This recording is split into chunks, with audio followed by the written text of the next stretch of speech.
Go. Welcome back to the Math Depot, Engineers.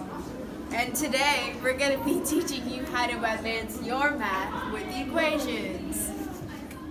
So the first step to solving this two-step equation is minusing 4 from both sides. Those will cancel out. Then we go to the 25. The reason we don't subtract 25 from this side is because that will make it a negative, and negatives are way harder to work with. Now we're copying down the rest of the equation, which is 21 plus 1x equals 8x. The next thing we're going to do is subtract the 1 from this, which cancels out, and to do it to this side as well, which equals 7x. So, and then we copy down 21. So what we do to this side, we have to do this to this side. Now, to get rid of this 7, to get just x, we're going to have to divide it. Again, what we do to this side, we have to do to this side. So, what's 21 divided by 7? 3. And that's the answer. Go. Hey Engineers, hope you learned something from Addie's video. Now it's time for mine. We'll be learning about how to combine like terms. So, as you can see, there are 3 different p's. No need to worry though, it is not that confusing. So first, you're going to add you can combine the negatives, negative 13 and negative p, which is equal to negative 14p. You got to write down the regular problem. Now you see that there is positive 4p and negative 14p. So you combine those two, which would get 10 negative p equals 150. Remember to write down your negatives. So then you divide by negative 10 on both sides to equal out the problem. So p is equal to negative 15. There are different ways to solve this problem. So, if you do it a different way, no need to worry. Alright y'all, for my equation, we're going to be solving a distributive one. And the first step to solving this equation is distributing the 5 to everything inside of the parenthesis and the parenthesis only.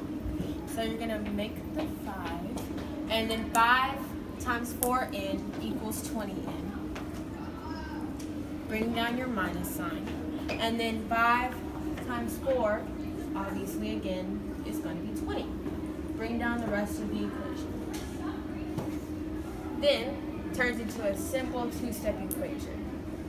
So plus 20, make sure you add 20 to negative 60 so it stays even throughout the whole entire equation. This is going to bring you to negative 40. Equal sign in 20.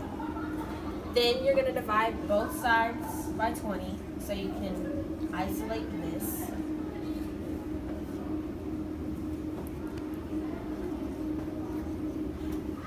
And that brings you to n equals negative 2. Okay, so Morgan has finished her work, and you should never get algebra wrong if you always check it. So here's her work, so let's go ahead and erase that. And we got the answer of n equals negative 2. So if we replace n in the parentheses right here with negative 2, we need to add parentheses. So now what you would do is 5 parentheses negative 8 negative 4.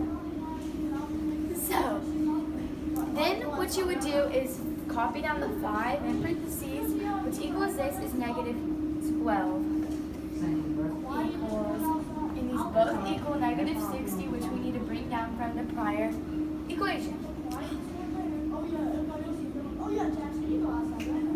Alright, so the next thing we need to do is 5 times negative 12, which equals negative 60.